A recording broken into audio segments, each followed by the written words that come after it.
All right. We are live and ready to go for episode 3 of SWA. See if some people jump in, make sure our audio levels are good. Once again, Yeah, please do. Please let us know in the chat. always a concern. But I I think think we I got. have. I think I have it about right. I hope. And, I'm sure we will be told one way or the other soon enough. Yeah, sounds like Nomad says seem all right. So sweet. let's kick off episode 3 of SWA.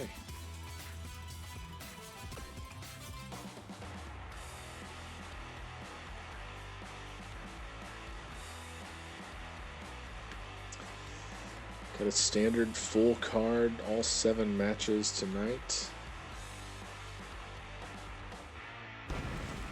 Coming to you live once again from Dallas, Texas. Wednesday night, episode 3 SWA action. Just about to start.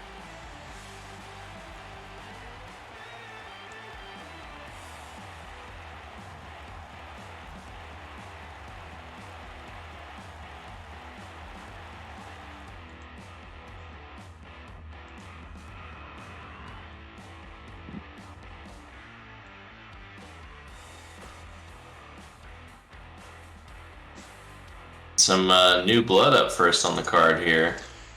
Yeah, kicking off tonight with the debut of Merciless Mason Jones, the newest addition to the SWA roster, and he's going up against Lucian Badeau, who's been on a bit of a skid after his tournament loss. He's since lost to Flynn Turner Simmons back on our first episode, looking to kind of get himself going in the right direction also. Yeah, I mean, had maybe kind of a fluke win in the tournament in the first round against Malvo. Malvo kind of just weirdly stopped doing anything, and then Badeau was able to close it out. Exited the next round. Has continued to lose. I'm curious to see what's in store here. What kind of wrestler we're going to see. Yeah, he capitalized on an opportunity when it was afforded to him, but he hasn't really done much when it hasn't been, as some might say, handed to him. So we'll see what he's got tonight against Jones. Jones will be looking to kick his career off with a win. You always want to get a win in that first match. There's no better time to notch that first victory, and so can he do it against Badeau, who's got 3 matches under his belt already in the SWA? It's entirely possible. I mean, we don't know a whole lot about this guy yet, and it could be that he comes out really hot and just makes this a quick one. But like you mentioned, Badeau's got a little bit more experience. He's had a chance to kind of get acclimated to how things go here. Even in losses, I think you take away lessons. So could be either way. He's definitely got a little bit more experience, at least SWA specific experience so far. It's not a ton. We're still early on in the SWA's history as a whole, but any little bit, any little advantage, as we've talked about before, always can help you out. So we'll see what Mason Jones has to counter that experience tonight.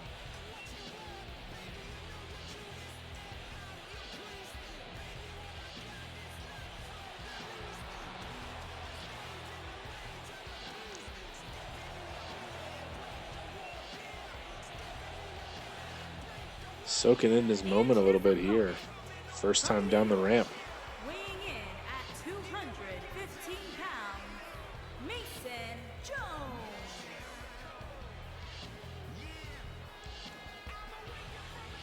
Think anybody told him his pants are a little torn up there? Yeah, I don't know if that's a personal choice or if he's just needing to get some matches under his belt, get some paydays to maybe secure some more complete clothing. Yeah, maybe somebody stole his other gear. Maybe it got lost in the airport or something. Who knows? Possible first night hazing going on in the locker room, maybe. Sure. Classic cutting up the pants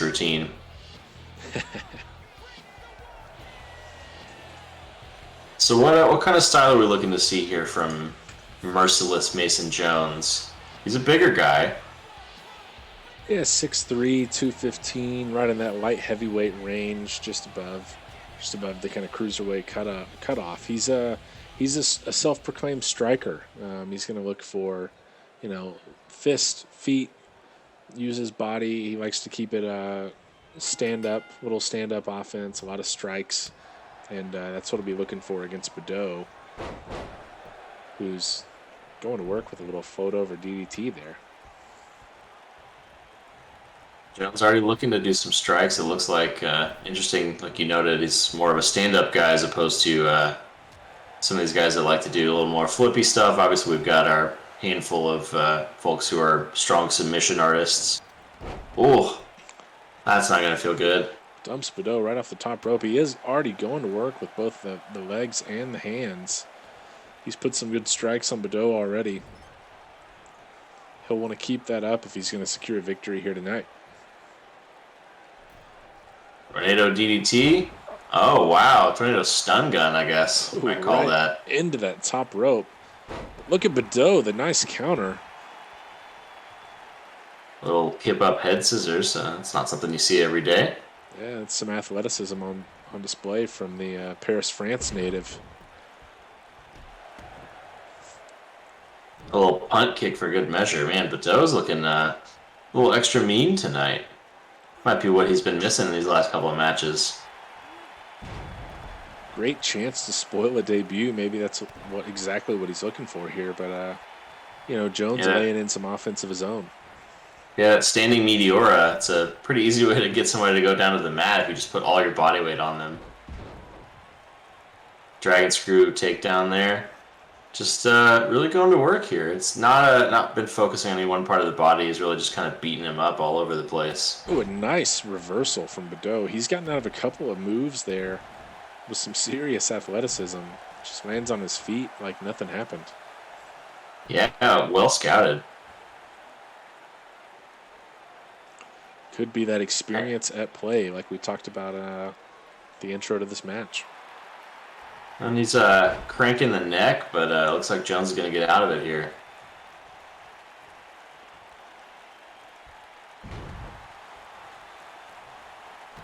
High impact on the back of the neck there for Badeau. Using the knees also.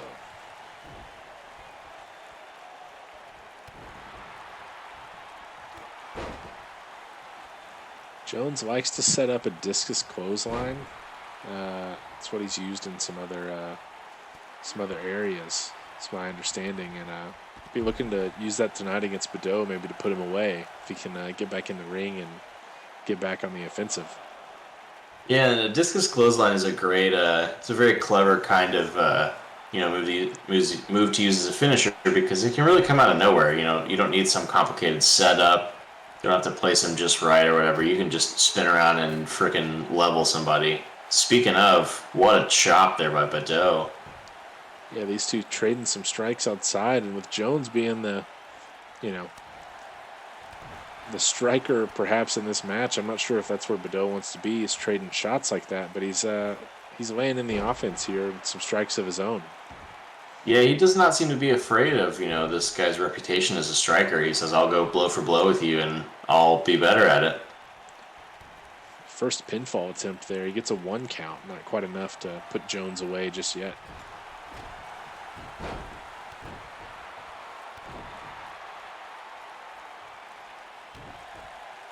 Just laying in on him. I guess that's definitely one way to do it. Some kind of weird submission going on here. What is this about? Wrenching on the arms of Jones, but lets him out of it. Interesting tactic from Badeau. I don't know if he just didn't have the strength there to keep it locked in, or if he just wasn't done with his opponent there. Blue Thunderbomb here from Jones. That could change his fortunes there for Jones as he goes for a cover, but Badeau is out of it immediately. A high impact move there, but Badeau just got right back up like nothing happened. There's that clothesline, though, and that could be it for Badeau. Gets Only a the 2 count. shoulder up. Only a 2 count for Jones. He laid in that clothesline he's been looking for, and just wasn't quite enough. Yeah, I think he's going to have to put some more work in. It looks like Badeau's got more in the tank. Ooh, nice drop kick there. And how about a second one? Neck breaker, center of the ring. Jones is still not through. Looking for some more, but Badeau gets out of it once more. Continuing the counters at the right time. Reversing out of some big moves to stay alive in this one. Dumping him outside. It's a good way to do it. Catch your breath for a minute. Although maybe he's not Goes going to off wait. the ropes and to the outside. Wow. What an impact. Levels Jones on the outside of the ring. That's one way to do it, man. I tell you what. Oh, and Jones counters into a nice hold of his own and all the way Wow. into the shoulder. Took him down the long way. My goodness.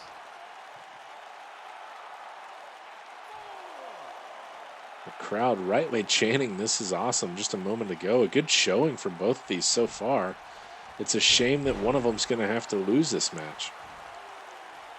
Yeah, Jones with an interesting tactic there. He does that takedown, and then he just... Oh, here we go again with the Blue Thunder Another Bomb. Blue Thunder Bomb.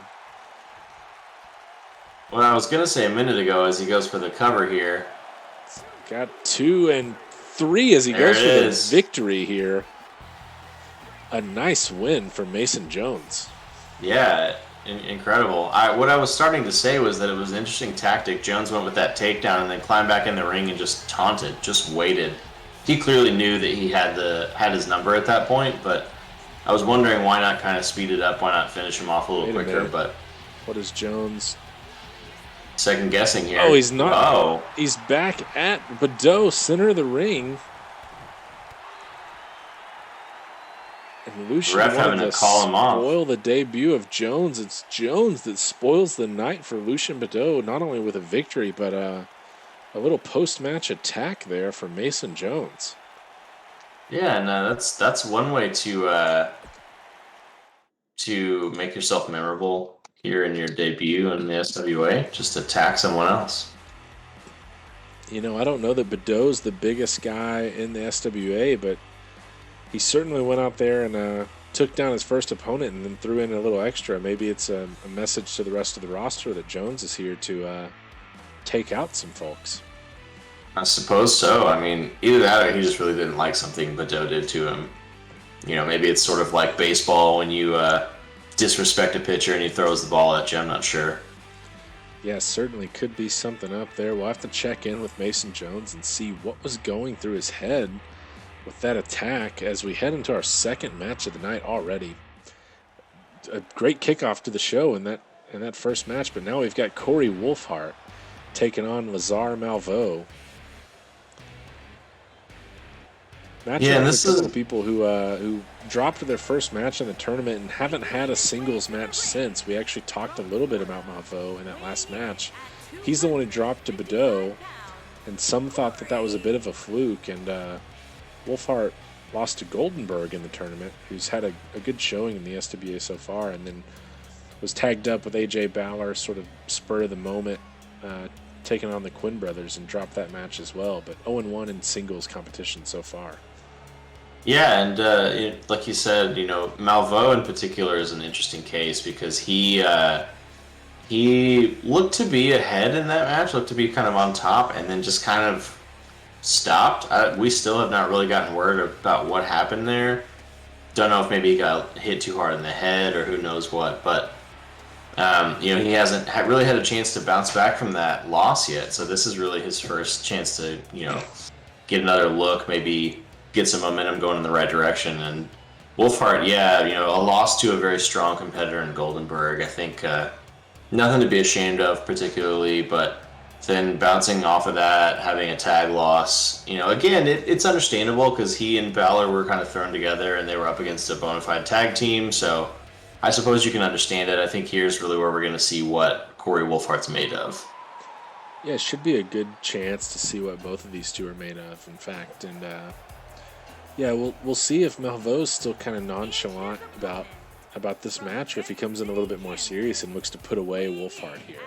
You know, he kind of let Badeau back into it. Will he give the same benefit to Wolfhard, or will he just try to control this match start to finish?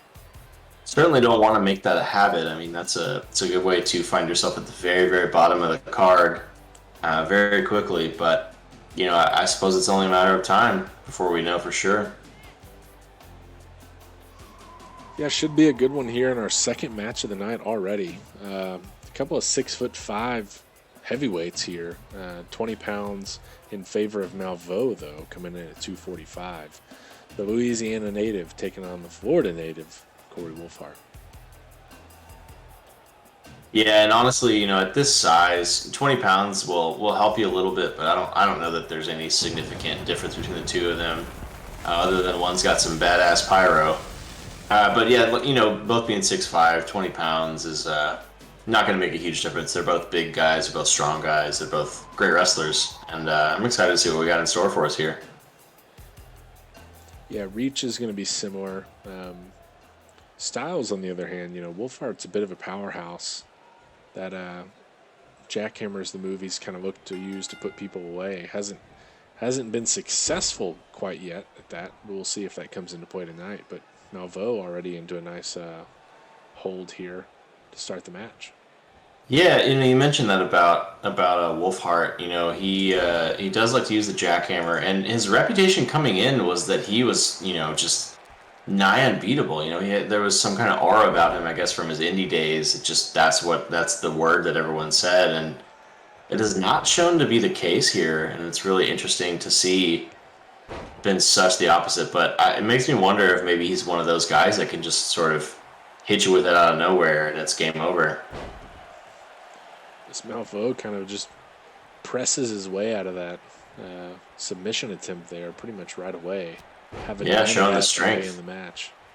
Showing the strength for sure. And maybe I was wrong about that 20 pounds. Maybe that's going to be the difference here.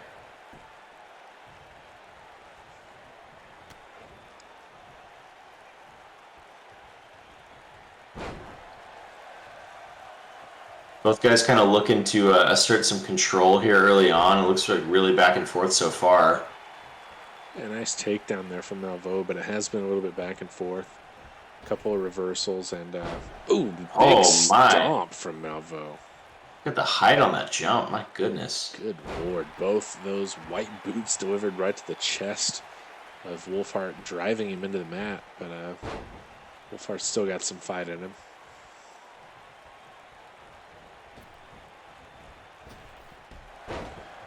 Oh, a nice big boot there from Wolfhard takes Malveau down to the mat. Sort of returning the favor in a way. A strong right hand. He's going for a cover already. Gets a 1 count, but that's about it. Wow. No selling the kick there, and a little running knee strike from Malveau. Wolfhard rolls to the outside. Wolfhard trying to get back to his feet.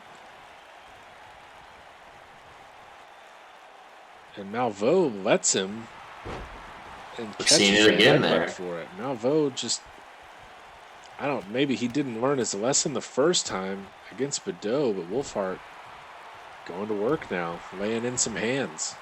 Yeah, I mean, that looks like the exact same sort of mistake. He kind of went to grab him and then stopped, changed his mind, hesitated. I don't know what you would call that, but he's got to hope that's not going to be his undoing yet again. Maybe here he did it early enough in the match that he still has time to recover.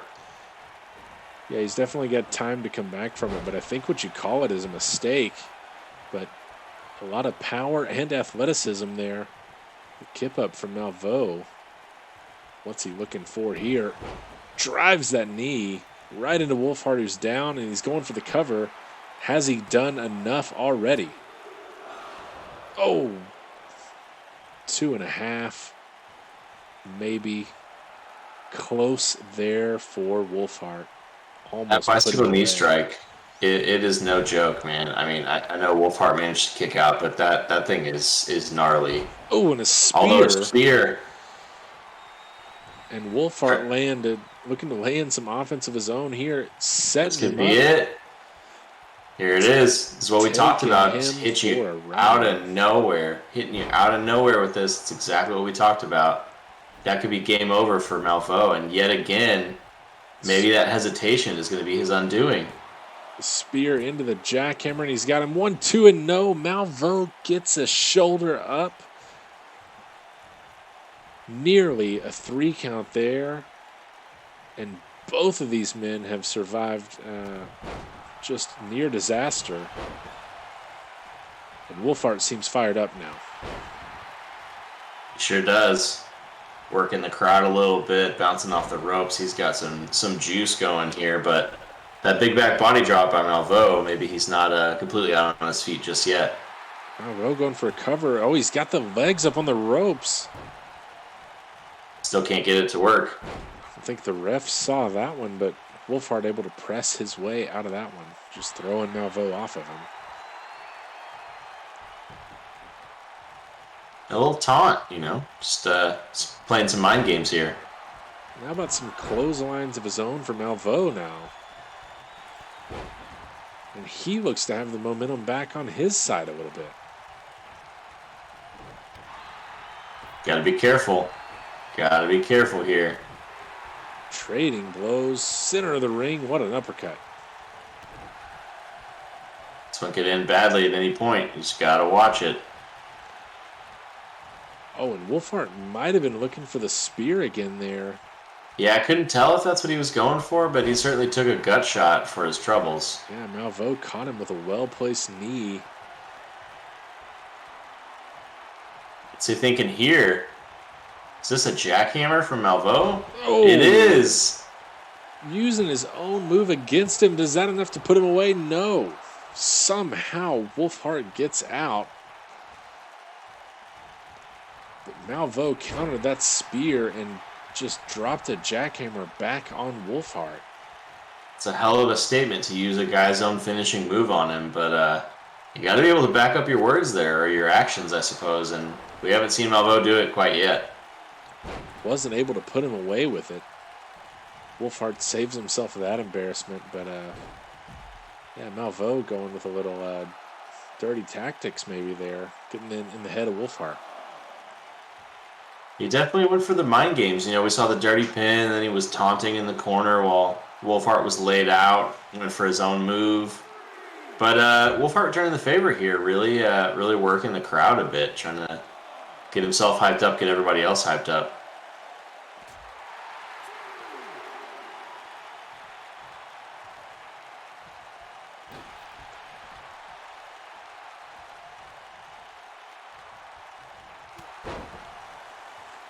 Drives the point of the elbow into the chest there, taking down Wolfhart. Malvo trying to stay in control. Now back in the ring. What a knee there to the face of Corey Wolfhart. And has that done enough? Yes, it has. Fair enough. There it is with that knee strike again. It took a lot of work from Malvo to put him away, but he's got a win under his belt now. A solid series of knees from Malvo seems to be the where the offense is kept for him. That bicycle knee strike, it looked like he countered a... Oh, wait a minute. We're going to see this again, huh? Man, what's going on tonight? And Malvo taking a page out of Mason Jones's book and going at Wolfhart a little bit more.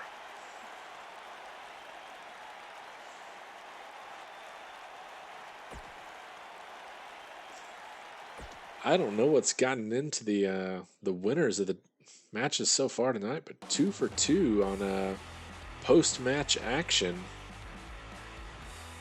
Not sure what's going on in the SWA here on Wednesday night. So I guess some people maybe not happy with their latest power ranking numbers or something. I'm not sure what the deal is here.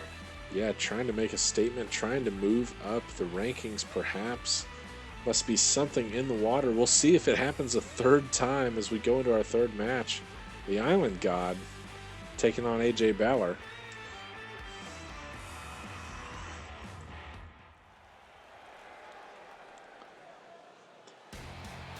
For Balor, it's actually a bit of a rematch. His last singles match was in the tournament against SWA. He was in that tag match with Corey Wolfhart, match that him and Wolfhart ended up losing. To the But Surveyor had a nice win against Balor.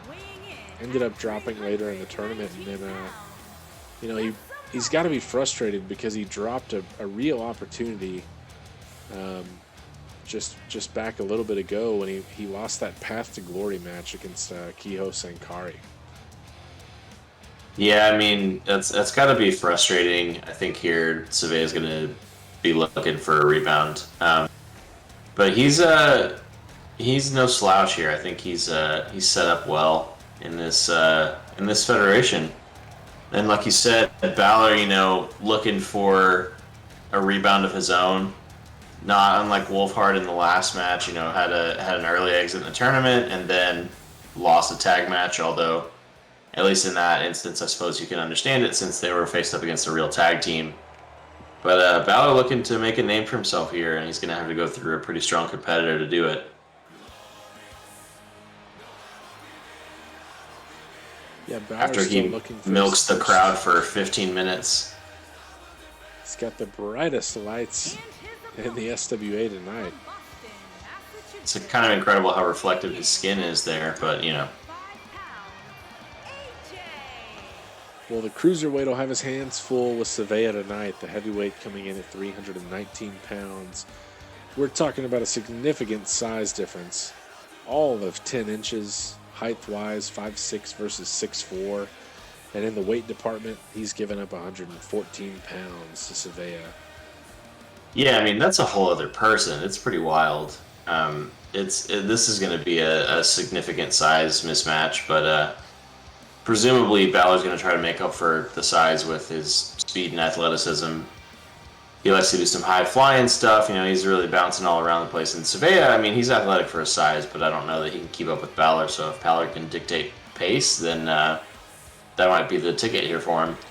Yeah, a couple of good options for Balor that he's used in the past. That 054 splash, like you said, the high-risk, high-impact moves that he can use to counter the size advantage of Surveyor. And also a label lock is something that he's been known to use. And, sometimes a great equalizer can be getting a big guy to tap out.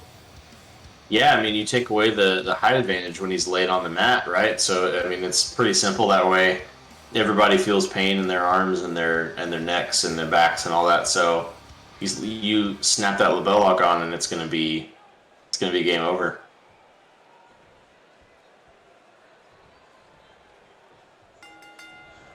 Ref signals for the bell and out goes Balor, but he's heading to the top rope and Surveyor catches him right away. Immediately looking for that high risk maneuver, but you got to at least have time to get up to the top rope. Yeah, that was a choice. I don't know that would have been my recommendation, but here we are. I mean, he seems to be doing okay now, I suppose. Some of our fans have pointed out that Malvo cut that promo earlier in the week and said that he was going to be looking to destroy somebody, so maybe that explains a little bit of the post-match offense that he laid in there. Standing shooting star press there from Balor and a Hurricane Rana to back it up. Yeah, like you said, Malvo really looking to destroy someone. That looks like a bit of destruction there from Surveyor. I think that maybe we'll hear more from him after what he did tonight, and we'll see if we hear something from all the other folks that seem to be, getting in fights after the bell stops ringing. Yeah, we'll see if anything comes of that from any of those wrestlers in our first couple of matches. We'll see if there's a little bit more sportsmanship between these two following this, our third match of the night. Quick pin here by Balor. It's got him center of the ring, but not quite enough offense. Yeah, I mean, a blockbuster is cool and all, but I don't know that it's going to do the job for you here. Well, maybe two of them, though. And nobody responds to his taunt. Balor, we gotta move it on here. You gotta keep the pace up if you want to win this match, I think, buddy. Yeah, if you're going to get the crowd behind you, it helps to have at least one victory. So Balor still needs to secure some spots in the power rankings before he's going to get too many fans cheering him for his support.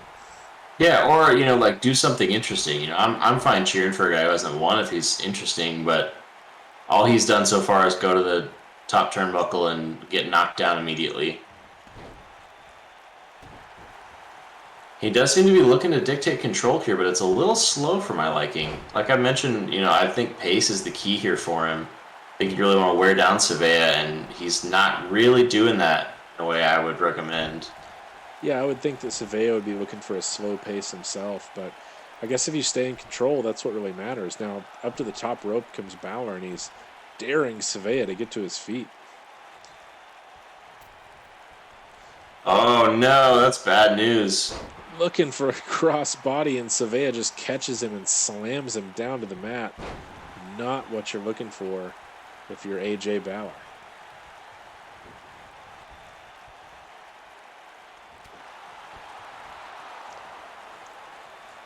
Back to the top, and this time Savea's on the outside. Is Balor going to go all the way outside to get him from the top turnbuckle? It's extremely high risk. Oh my goodness. Nobody home. And flat on his stomach goes Balor to the outside, but he's managed to get back to his feet.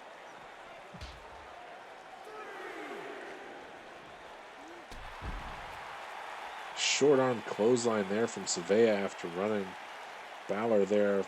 Not sure if he hit the apron or the steps or what with his knee there, but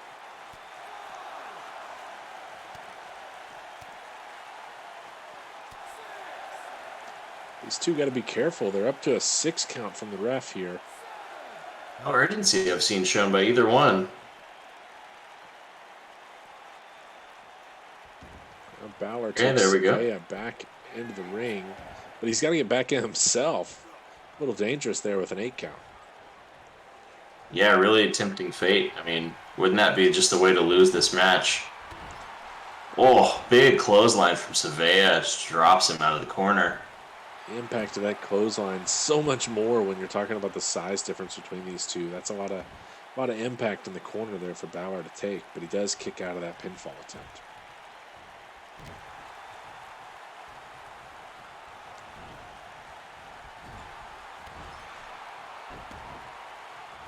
He stands in there for another one. Not going to be wanting to take too many of those, and a big knee from Savea. Yeah, that looked to really hit him in the teeth there, that knee strike. Balor, though, able to get back to his feet, and a nice DDT on the bigger man.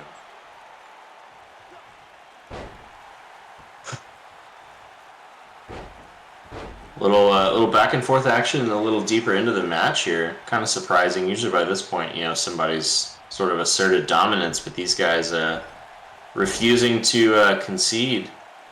Savea effectively using the environment here, sending Balor into those corners and then using his size and his weight and strength with those clotheslines. It's been effective for him so far. Yeah, he's a speedy guy. Like he's bigger, but he moves really quick, and so you got a lot of weight coming at you really fast, and it's not a fun experience. Oh, Balor finally gets out of the way of one, but Savea with a counter of his own. Yeah, just right back in control. Not much you can do here. Here comes that cradle lift Samoan drop. Signature stuff. Dangerous position and down in the center of the mat. Can that be it for Balor? That could be it. Ref's down for the count. He's got 1, 2, and 3. And the Island God comes away with his second victory. And Balor still searching for his first. Yeah, I mean, on the one hand, I got a feel for Balor. I mean, it really felt like he gave it a lot in this match. It felt like maybe he learned some things from his first time facing off against Savea. But also, he had a lot of weird sort of mental mistakes, He went up to the turnbuckle a lot of times and just kept whiffing, and you can't do that if you want to win against a guy like Savea. And Balor just can't believe it, but yeah, got to put him away much quicker, keep the pace, a little quicker, and stay in control, and Balor just couldn't stay in control of that one. But we go to our fourth match, an exciting matchup, a tag team debut tonight. The debut of Deadfire taking on the Beast Calvin Abueva and Captain Tiger Marsh is the pairing of Dead Peace and Diego Mercer, accompanied by fellow tag team member Eric the Crow Draven. Yeah, this is an interesting one, right? So Dead Peace in particular has had a rough start. Mercer hasn't been too great either, but they're looking to join forces and maybe right the ship for him. Meanwhile, you've got a couple of guys on the other side who we don't really know the relationship, right? Marsh and Abueva, I don't know if they've ever met before or talked or anything before this match, so it'll be interesting to see. This is another one of those times where you have a real tag team paired up against, kind of an odd couple. Let's see if it works out okay for the guys who have been, properly a team. Yeah, and an interesting pairing. I mean, Abueva and Marsh are both coming off of victories in our last show, so they've got a little bit of momentum on their side. And as you mentioned, it's been a bit of a struggle for Dead Peace and Mercer, which is kind of why they've paired up a little bit. Combined muscle here. Peace is coming off a loss to Deuce Bennett, and Mercer's coming off a loss to El Sangres back in episode 2. And so, with the Crow at their side, kind of serving as a manager tonight, can they get a victory finally? And will it be in tag team competition, or is this the start of something big for Abueva and Marsh? Yeah, I mean, it really could be. Obviously, like we mentioned, the tag team here, Deadfire really looking to kind of right the ship. They both had some rough losses in the tournament, and then in subsequent shows, we saw a run-in by Mercer to kind of help protect his friend and compatriot Dead Peace after his loss. We'll see. We'll see. Maybe this is their chance to kind of join forces and really tip the scales back in their favor, slow down a couple of guys who have gotten some wins and gotten up to hot starts here in the SWA. Yeah, and word is that this pairing, this Deadfire pairing, has been in the works for a little bit. Recently, adding Draven to the mix, but Peace and Mercer have been kind of training and working out together for a little bit now. So, though this is their debut, they've put in a little bit more training than you'd expect Abueva and Marsh to have done working together. Yeah, I mean, you'd think that would be the difference maker. It stands to be seen. Obviously, these opponents are no slouches. They've got wins under their belts, which is more than any individual member of Deadfire can say. But tag team is a different kind of wrestling, and that teamwork, that coherence, the ability to think as one, is often the factor that really determines the matches. Yeah, and we'll see what kind of cohesion on the fly the Beast and Captain Tiger can put together here. But it'll be an interesting pairing for sure. Even though it's a tag match, sometimes there can be size differences between individuals, but really size differences between both of these two teams. The Beast coming in at 6'10" and Marsh 6'6". These are tall guys, and Peace and Phoenix 5'11", 5'8". I guess you'd say they're not tall guys. Not to mention the combined weight. We're talking about a difference of 150 pounds between the two teams. There's definitely a size advantage in favor of Abueva and Marsh. We've seen that be a factor before. Can they overcome it over on the Deadfire side? We'll see. I mean, one of the sort of taglines we've heard from Deadfire is, "How can you kill what is already dead?" And we've talked about that with Draven, who's part of their team as well. I mean, you can't kill a dead man, and if they're already as low as they can be, nowhere to go but up. They got nothing to lose. So I think that's maybe encouraging. Yeah, and I think the addition of the Crow has got to help him. He's had a little bit better success so far, and them bringing him in, he's got to be a good voice and help for the team. Now, he's not participating in this match, though he is, at ringside. I would expect him not to get involved at all here because he's actually featuring later on in a later match on the card will take on Painwrecker. So I would expect Draven to keep his hands clean in this one. Yeah, got to save himself for the other one. Yeah, I think he's probably here for moral support and maybe to help with some psychology. These guys are a team; they've worked together, but it's still relatively new. So I think they're still sort of like refining some of that process, working out the kinks of being a team, and it helps to have all three of them present. Kind of coach one another.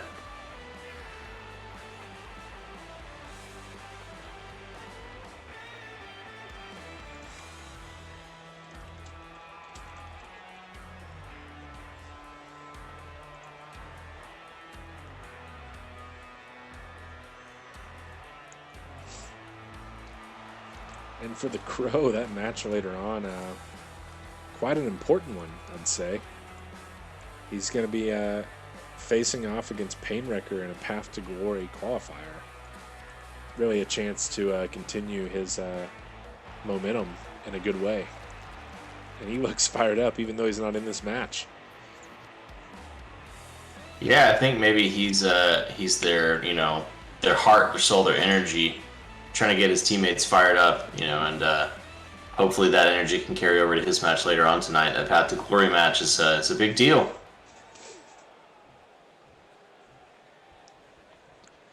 We'll see what they got tonight. We're going to start with Peace and Abueva in the ring. Gosh, look at that size difference.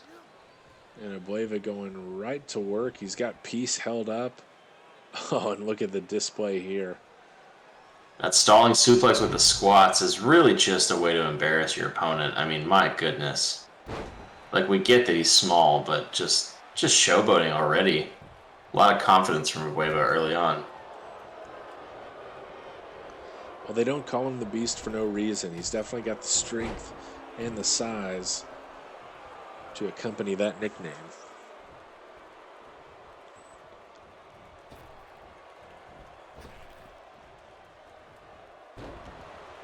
Just catches Dead Piece and tosses him off a couple of times. Yeah, that's not a good sign for Dead Piece there. Just already getting thrown to the mat pretty comfortably. Able to roll away from that kick though.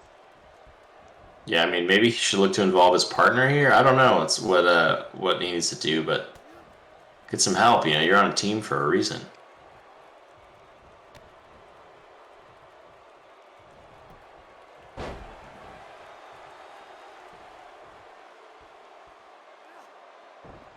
Wow, okay. I thought that was going to be a big fall-away slam, but Peace able to get out of it. Lock him up. I don't know if Dead Beast was going to go for a suplex there, but instead, it's Abueva back in control, and here we go again.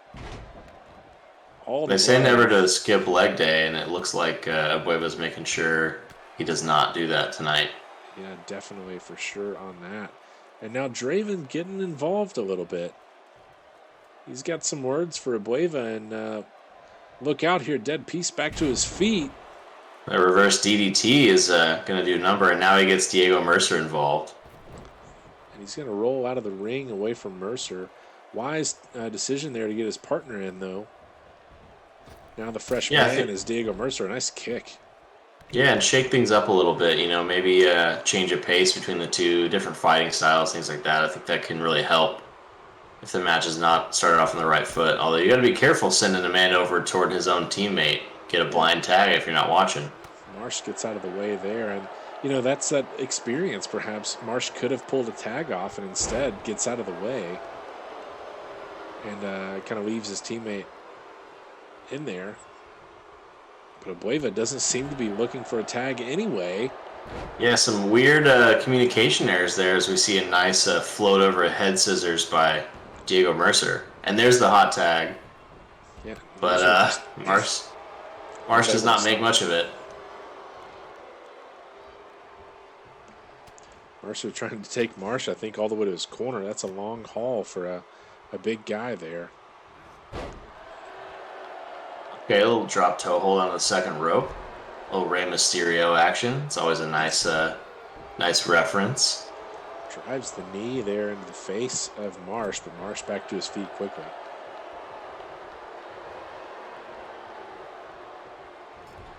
Meanwhile, the Beast's still taking a powder on the outside. He really was feeling some of those blows from Diego Mercer, it seems.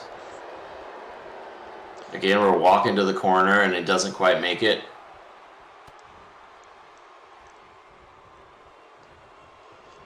For not being that experienced, at least Abueva and Marsh have been able to keep the action in their half of the ring. And that's what's leading to this struggle for Mercer, trying to get Marsh maybe to the corner, maybe trying to set up something with Dead Piece. But it's a long walk across the full ring when Marsh and Abueva are keeping in control of the match. Yeah, it's almost like there's a different way he could maybe send his opponent to that corner, but I just feel like there's got to be some other option here. Big double-handed choke slam there from Captain Tiger Marsh. My goodness. Mercer not down for the count just yet. Mercer might want to look to get out of there, and that maybe what he's doing right here. You always want to keep the freshest man in the match. No, Mercer instead goes away from the tag. Yeah, changed his mind. And lays Marsh out center of the ring. Now he's going to bring in his teammate. You always want to have the freshest man in a tag team match, and that's what they've got now with Dead Piece back in. It is a good idea. It's good thinking. Maybe Dead Piece can get his licks in here, get a little momentum going for himself. Oh, no. Dead going for a taunt, and the strength of Marsh now on display. Big press slam there, and he's going to be feeling that one in the morning. And a wise move there as Marsh gets Abueva in, and a little teammate action up and over. Wow, what a back body drop from very high. A couple of really tall guys who will send you a long way to the mat. Oh, nice jawbreaker. Can't take Abueva off his feet, and the big man Irish whips Dead Piece into the corner, and back in comes Marsh. Maybe looking for another one of those high elevation back body drops there.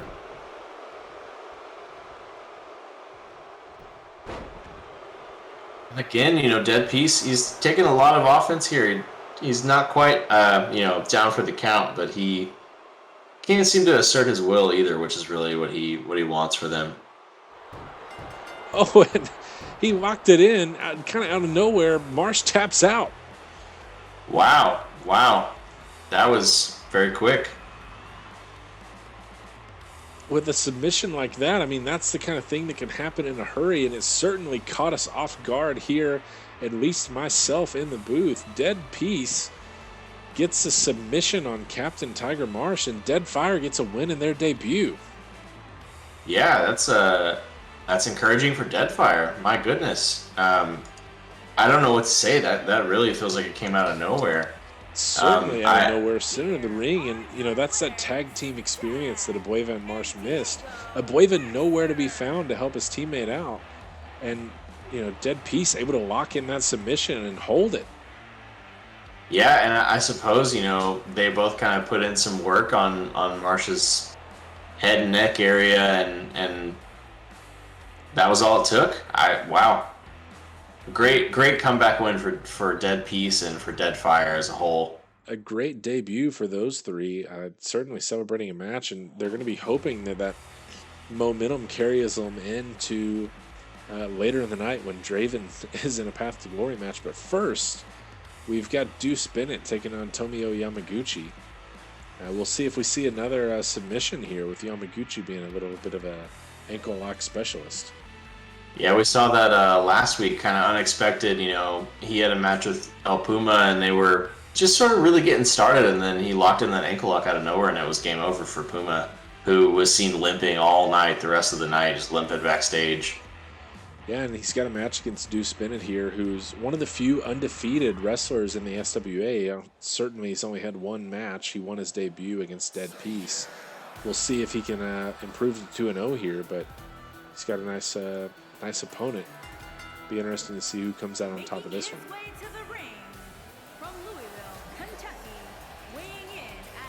I've heard it said that Deuce Bennett is more of an old school kind of guy. He considers himself a top guy, but he's definitely a very old school style. Yeah, 6'2", 275, coming out of Louisville, Kentucky. He's rocking a mullet. I think it's safe to say he's got an old school style. Yeah, he's not a fan of like flipping per se. No, he's a burly heavyweight, power offense all the way, and we'll see if the SWA sub gang, if Yamaguchi can maybe make him tap out, or if the power of Bennett will be on full display.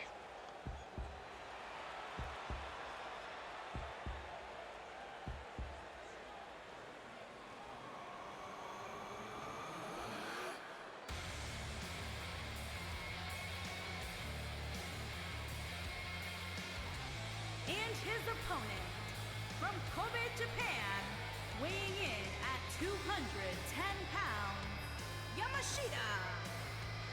210, we're talking about a 66-pound difference, a couple of inches. Not a lot of difference there in height, but 66 pounds is, nothing to shake your head at. It's a little bit of an advantage there for Bennett, but Yamaguchi, the ankle lock can be the great equalizer.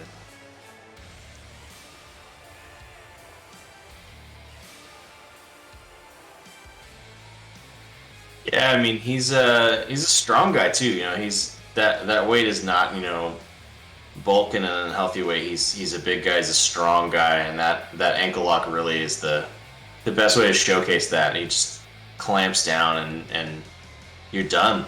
It's over.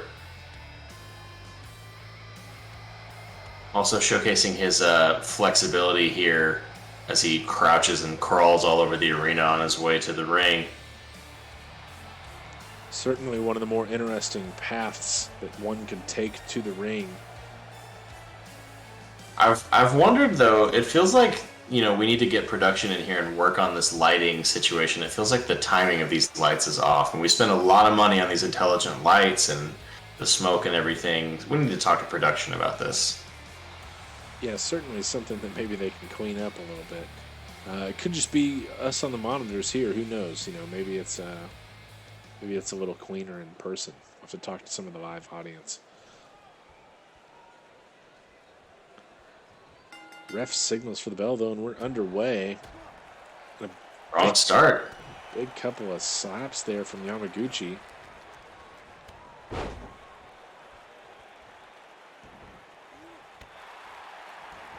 Laying in the strikes here early against Bennett.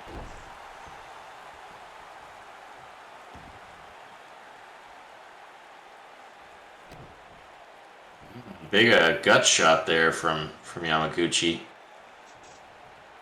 We'll see if he goes to work on the leg earlier, what he's thinking here as far as strategy. Yeah, and the word on Bennett is as he's not he's not the hardest worker. Doesn't exactly game plan a lot for his opposition, but he came out in his debut and he got a win against Dead Peace. So, some people just aren't practice guys. Some people just show up when the lights are on, and maybe that's what we got here in Bennett. Yeah, I mean, Allen Iverson, for instance, famously did not take practice seriously, and he, managed to carry a very bad 76ers team all the way to the finals in 2001 and stepped right over Ty Lue. But, I don't know that Deuce Bennett is necessarily the Allen Iverson of the SWA. He's certainly a lot bigger than Allen Iverson. He's got a lot to prove if he's going to reach that point. Yamaguchi already looking for a cover. Just going to get a 1 count, though. Maybe a little bit early for that, but, it could just be trying to get into his opponent's head here. Quick elbow strike from Bennett gets him out of the corner. Yeah, a big Falcon arrow there to top it off. I feel like, based on what you said, the lack of preparation, all that, it feels like Bennett is really like sort of a reactionary wrestler. It's interesting. He kind of comes out, feels his opponents out in the early parts of the match, maybe lets them get in a little bit of offense, and then he kind of, now that I've assessed you, I will tear you apart. Seems to be kind of his MO there a little bit. Yeah, a little first-hand research from Bennett. Just sometimes means he's on the wrong end of some offense. And a big Superman punch there. Speaking of being on the wrong end of something. Certainly. Looked like Bennett caught the knee and then The right hand of Yamaguchi delivered strongly to Bennett, but Bennett is able to get back to his feet. Gotta watch though, because Yamaguchi could be setting him up for something a little more dangerous if he's not careful. Able to get out of that carry, float over and drop Bennett back down to the mat. Uh-oh. This seems bad. Yamaguchi working on the legs a little bit. Not what you want to see if you're Deuce Bennett.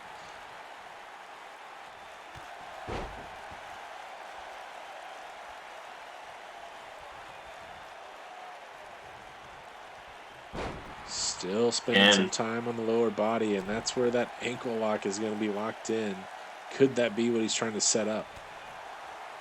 It seems that way. I mean, he certainly started to focus on the legs, but Bennett, meanwhile, is just, oh no.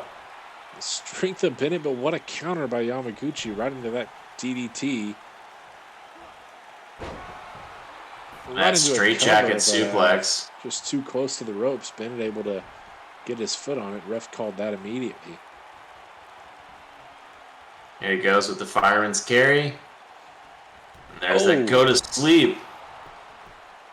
Going for the cover. Can Bennett reach the ropes or get out here? No, he cannot. Yamaguchi with a big win. Sir. Deuce Bennett.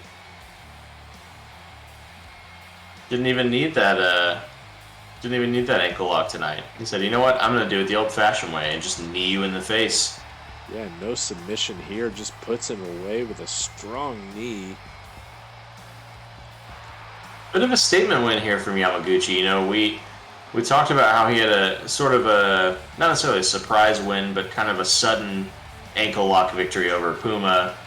And this one, again, being quick here, feels like he really kind of just is trying to, you know, put everyone on notice.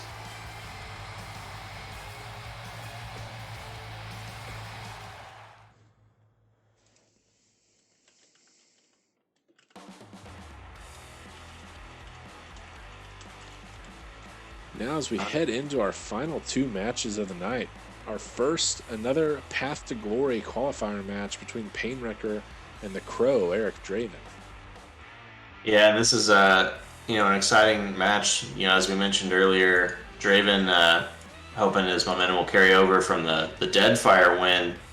And then also, you know, as we've talked about, these Path to Glory qualifiers, you win your match here, you earn a spot in the Path to Glory match at our first pay-per-view countdown coming in a few weeks. And the winner of that match will get a very, very exciting prize. We'll hear more about that soon, but it is definitely worth paying attention to and definitely worth all the fight these guys are having to go through to get there.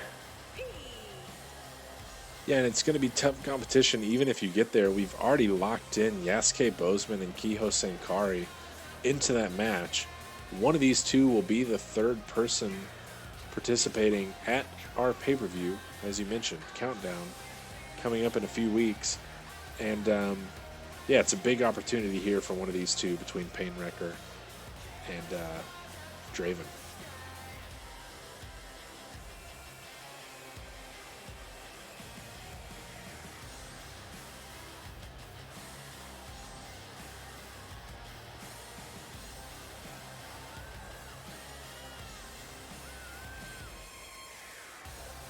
Painwrecker's kind of an interesting one. You know, he's shown us what he's made of it a little bit, I think. He lost to DDT in the tournament, which was, you know, no slouch. I mean, DDT had a great showing in the tournament and really put a lot of people on notice with the way he came out and squashed in his very first match and set the record, only to then almost lose his own record on our show last week. But Painwrecker is a strong guy. He's not huge, but he's 5'11", 250, and he's certainly got. Though these two are actually the same height, 5'11" for both of them, a 65-pound advantage for Painwrecker. Yeah, that's pretty wild. From Detroit, Michigan. That's, you know, going back to what I said in a previous match. You know, we had two guys the same height who were 20 pounds apart. But 65 is a large gap at 5'11". 185 versus 250. That's significant. Draven being dead like he is, you kind of tend to get, wasted away and all that, but I think he might need to hit the gym a little bit more. Yeah, we're talking about a couple of weight classes here. We're jumping from cruiserweight all the way up to heavyweight, and that can be a tough mountain to climb. But Draven's got some momentum on his side. He picked up a win against Sparkles a couple of weeks ago, and tonight his newly founded tag team that he's a part of, Deadfire, got a win in their debut. So maybe all things are looking up for the Crow here as he looks to secure a shot and a spot in that Path to Glory match. But Painwrecker is looking to do the same.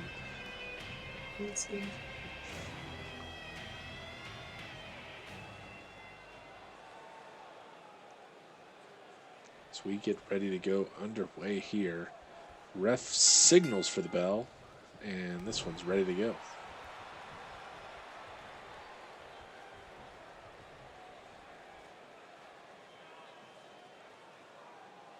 Ref's going to break him up here in the corner. Already locked up a little bit. Now Draven looking for strong right there, but Painwrecker able to counter out of it.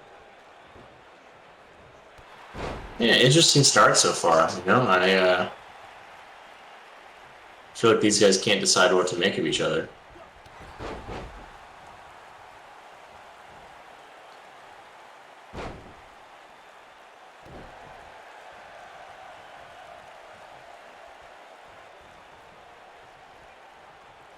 Draven looking for a little repositioning here now, slamming the leg.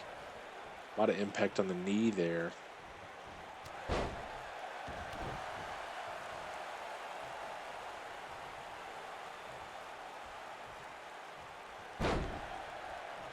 Big swinging neck breaker there by Painwrecker, but Draven sent him to the outside.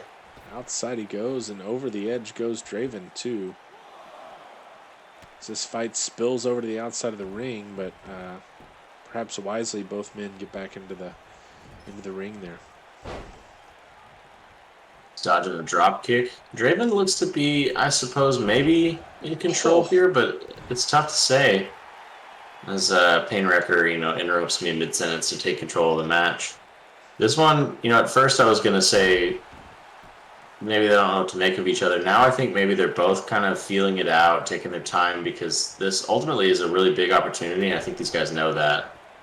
So they don't want to rush in and kind of get caught off guard, lose the match kind of suddenly. Yeah, a lot at stake here as the Crow takes Painwrecker outside again. Though Painwrecker was laying in a lot of offense there. Yeah, that little corkscrew shoulder tackle was something else.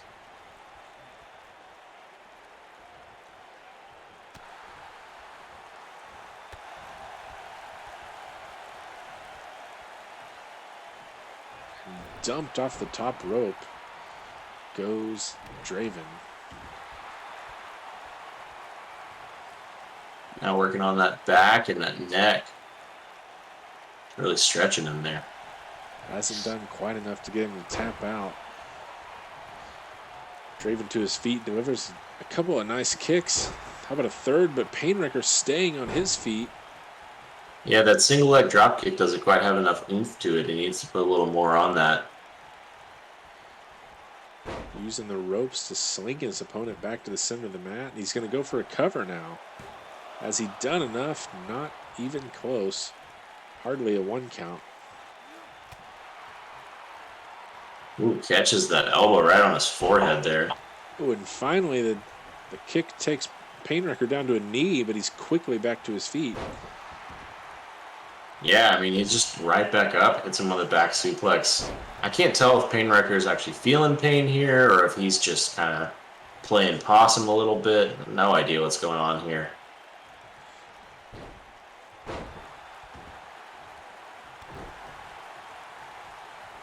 Using a little bit of momentum there to sling Draven over the top, and now wrenching on the right arm of the Crow. Really working that arm, my goodness. And he's not someone I would think of as a submission guy, but I suppose if the opportunity's there, he may as well take it. Certainly working on the arms of his opponent here, and he's got him center of the ring.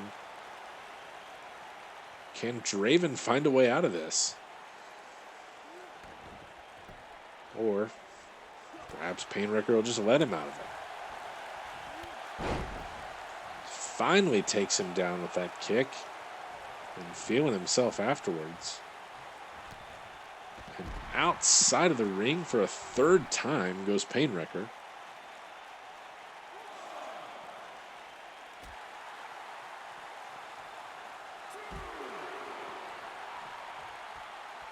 Little brawling on the outside. We can't get something to make it interesting here. Drops him down on the knee and slam Wow. the head into the mats on the outside. Not a fun place to be for the Crow.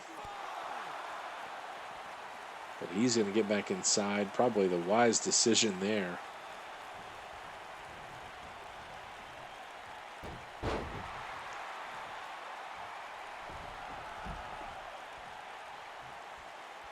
Nice. A whole lot of takedown. taunting happening. It's off in the corner, but no one home as Painwrecker goes to the outside and then drags his opponent out there with him. That's one way to take the fight where you want it, but Draven wisely rolls back inside. I think we're seeing even more. I say that, I don't know. That we're seeing more back and forth, but Draven keeps taunting. I was going to say it feels like these guys are really taking the moment seriously, but I'm not sure if Draven is. Maybe he's getting a little too fired up. A little bit closer than expected there. Gets a 2 count. And but Draven's still kicking in this one.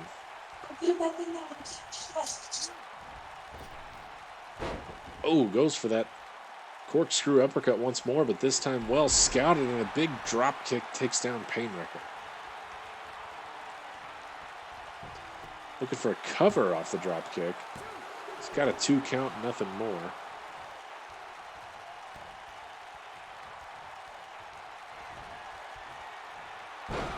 And what a DDT from Painwrecker. Will that put away the Crow? Center of the ring, ref down for the count. 1, 2, and kicked out. Yeah, these guys giving up easily here.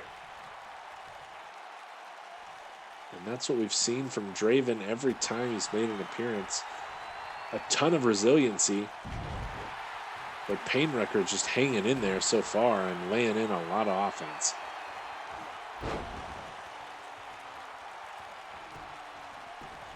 Yeah, I don't know. It kind of feels like a matter of time to me here. Could be here. There's 2 and 3. And there it is. And Painwrecker going on the path to glory with that victory tonight takes out the Crow. Eric Draven, a nice win for Painwrecker.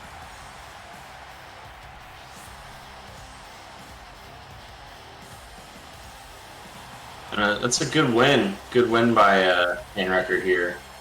I gotta say, I mean, Draven looked good. He did what he always does, which is find ways to stay in a match. But towards the end, I feel like he got a little too cocky, started taunting a little too much, and Painwrecker just made him pay for it.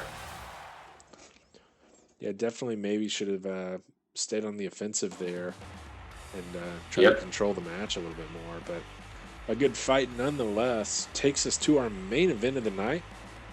A bit of a tournament rematch between the Ace and the Boulder.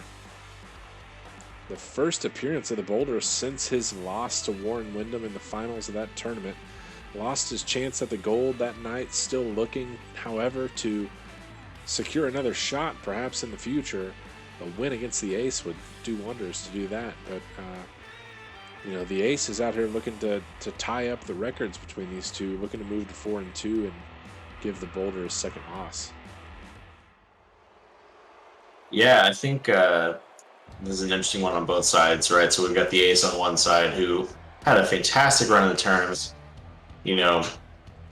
Like you said, lost his chance at the gold in a well-fought match, but has continued to look good, I think, since then.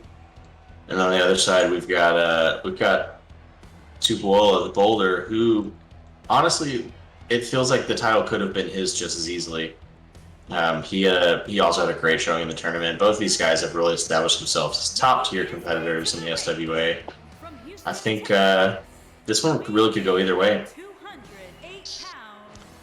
Yeah, and I mean, we've had some size differences tonight, but we're talking about a full foot and 172 pounds between these two tonight. Light heavyweight versus super heavyweight. You know, that advantage helped Boulder in the tournament, but the Ace has had a couple of matches under his belt. See if that extra experience now will help him, and if he can get his revenge against the Boulder here tonight. Yeah, I mean, I think he certainly seems like he's got it on his mind. He looks like he's very serious and ready for battle, ready for a war. See if Boulder matches his energy tonight.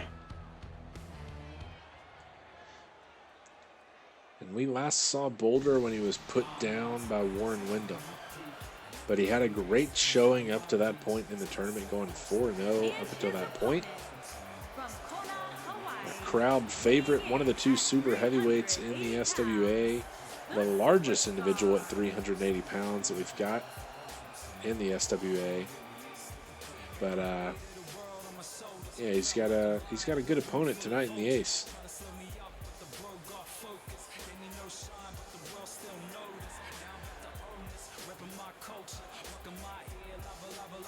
Yeah, this man, what a big guy this is. You just look at him; he's a specimen. He's a big dude, and like you said, he had a good showing against Warren Wyndham. Honestly, very feasibly could have been our inaugural champion. So maybe this is his chance to assert that he deserves another shot at that. Maybe this is the way he makes himself stand out from the pack. Meanwhile, Ace looking to do the very same thing.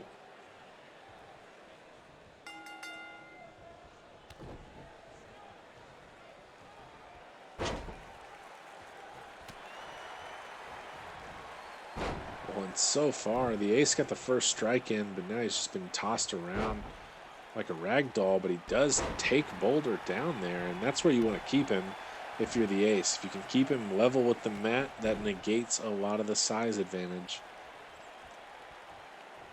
Yeah, and I think the Ace works quick. He likes to anyway, unless he wants to taunt you like this. But that's the way he likes to work. I mean, I think he can probably go with the best of them, but quick here is maybe his friend.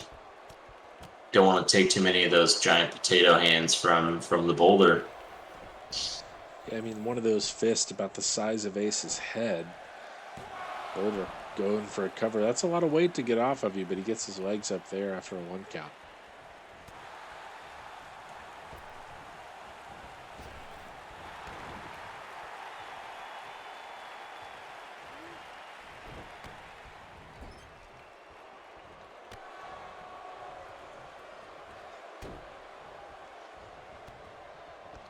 Just dumping that mountain of a man to the outside.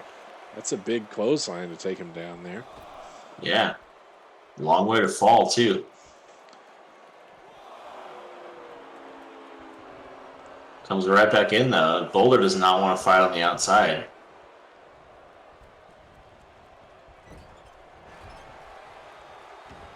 Hip attack there, and that's a slightly smaller Boulder crashing into your midsection.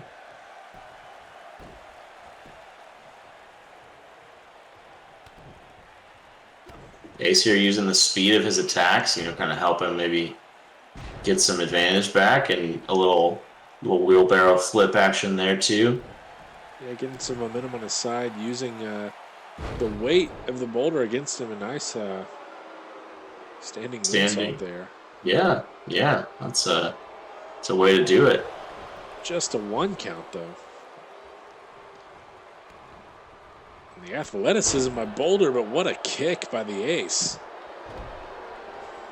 Yeah, I gotta say, we've seen some guys with these one-legged drop kicks who don't really do a lot of damage, but that one certainly had an impact. But that fallaway slam by Boulder also quite an impact. Now he's looking for a cover maybe in the middle of the ring here. Setting him up. He's only getting a 1 count from Ace there. Still hanging in there. Catches big a big boot though. Big foot, I guess. He doesn't wear boots, but my goodness.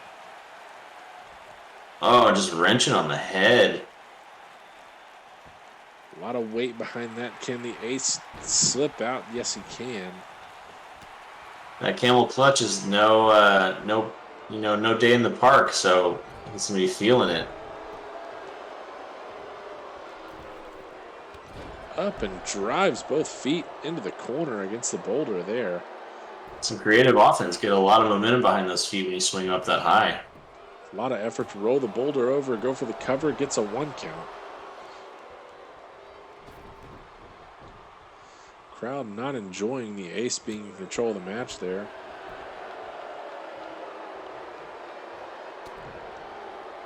I don't imagine the ace is too concerned with if he's got the crowd support or not. He just wants a win tonight. Once again, the athleticism on display.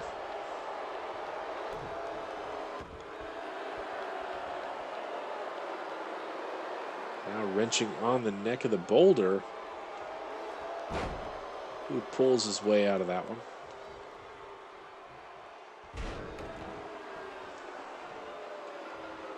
A lot of weight behind that leg, dropped down on the ace there. But some fight back from the ace also. Oh, and a big sidewalk slam. Big sidewalk slam. But Boulder kind of struggling to get back up to his feet here. He's looking winded. Maybe after all that, maybe I was wrong. Maybe Ace's tactic here is to wear him down, use that agility and athleticism and wear out the big guy. Yeah, Boulder hasn't been in really that long of a match thus far in his SWA career, so that could be the way that the ace can, maybe get a victory here as he goes to the top rope. Looking for that moon stomp, I think. Oh, there it is. Lands it clean right on the chest and stomach of the boulder. But he's not done yet, it doesn't look like. Well, looking to wear his opponent out some more. Will that be a good decision? Seems to be setting him up here. Oh, there it is, that Event Horizon from the ace. Knees to the back of the boulder. Has he put him away? Is Tupawolo done here? 1, 2, and 3. The ace.